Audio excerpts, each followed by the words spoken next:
Hello family, সবাই তোমরা কেমন আছো? আশা করছি তোমরা সবাই ভালো আছো। আমার আরেকটা নতুন ভিডিওতে তোমাদের অনেক অনেক ওয়েলকাম। তো দেখো, আজকে আবার বানাচ্ছি আমি শীতল শুকনো মাছের বড়া চাল কুমড়োর পাতা দিয়ে। তোমাদের দাদাভাই ভীষণ ভালোবাসে, ও মাঝে মাঝে এভাবে চাল কুমড়োর পাতা নিয়ে আসে, তাই বানাতে হয় ওর জন্য।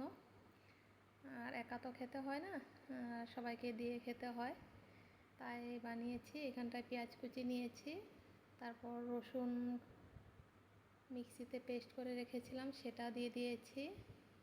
দিয়ে এখন আমি এটা নাগামরিচ বলে, সেটাও দুটো আমি দিয়ে দিয়েছি। এগুলো আগে আমি ভাজা ভাজা করে নেব। আর তোমরা কে কে ভালোবাসো কমেন্টে জানিও। তো দেখো, এখানটায় আমি শীতল মাছগুলোর আমি মাথাগুলো ফেলে দিয়েছি, দিয়ে আমি মিক্সিতে পেস্ট করে নিয়েছি, তাই কাটা কাটা লাগবে না খেতে। এখন আমি অল্প হলুদ গুঁড়ো দেবো এটাতে।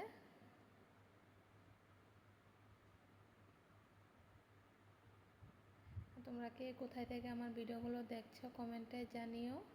আর নতুন হয়ে থাকলে আমার পেজটাকে ফলো করে দিও। তারপর আমি ওইটাতে কাঁচা লঙ্কা বাটা দিয়ে দিয়েছি, অল্প শুকনো লঙ্কার গুঁড়ো দিয়েছি, অল্প ঝাল ঝাল লাগবে তাই। এখন আমি পাতাগুলো অল্প নুন মেখে ভালো করে চটকে রেখে দেবো। আর এখানটায় দেখো, আমার ভর্তাটা প্রায় হয়েই গিয়েছে। তো দেখতেই পাচ্ছ তেল ছেড়ে দিয়েছে, এটা মানে হয়ে গিয়েছে। এখন নামিয়ে নেব আমি এটাতে।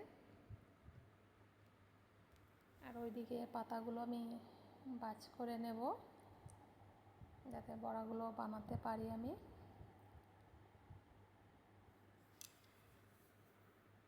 আর তোমরা কে কোথায় থেকে আমার ভিডিওগুলো দেখছো কমেন্টে জানিও। নতুন হয়ে থাকলে আমার পেজটাকে ফলো করে দিও।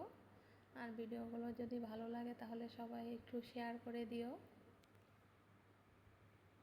তো দেখো আমি কীভাবে করছি, আমি এভাবেই করি, জানি সবাই পারে, কিন্তু আমি আমার প্রসেসটা দেখাচ্ছি তোমাদেরকে আমি কীভাবে বানাই।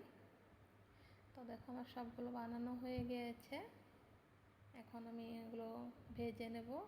এখানটায় আতপ চাউল আমি মিক্সিতে পেস্ট বানিয়ে নিয়েছিলাম, অল্প হলুদ গুঁড়ো, লঙ্কা গুঁড়ো, অল্প নুন দিয়ে ভালো করে ব্যাটারটা বানিয়ে আমি বড়াগুলো বানিয়ে নেব। বেশ মুচমুচে হবে এভাবে মিডিয়াম ফ্লেমে ভাজলে।